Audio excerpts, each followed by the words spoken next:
नंदोई अपने सब घर वाले के कैसे हंसी मजाक करत थे, सुनो भैया।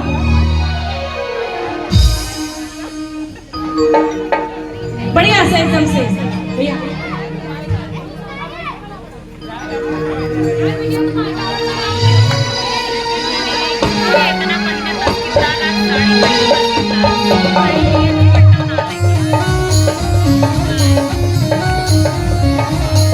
और हर भौजाई अपनी ननद के नागिन ने समझे थे, देखा नागिन धुन बाजे लाग गया।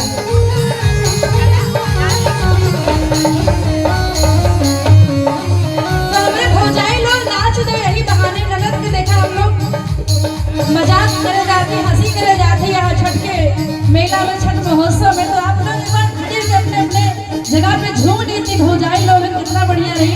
भैया कैसे?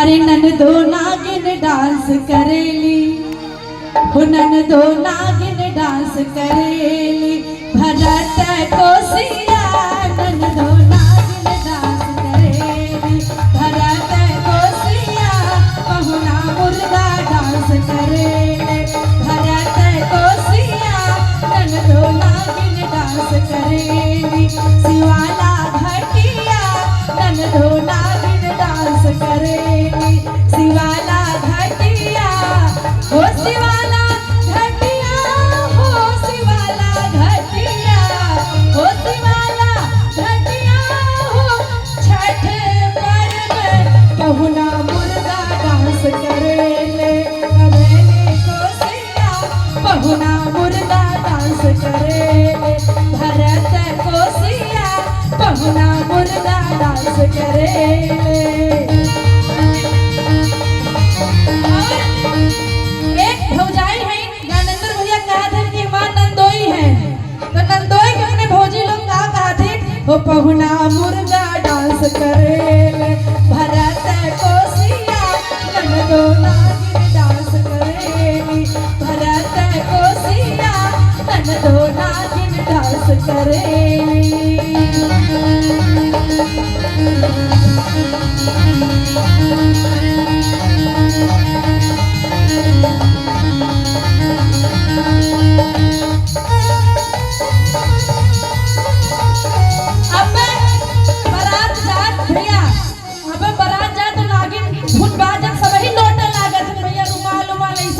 लोट लोट एकदम। तो भैया चलो आपके लिए नागिन धुन बाजता है, खड़ा होके भैया। हाँ शुरू हो जाए भैया। कैसे?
ओ भैया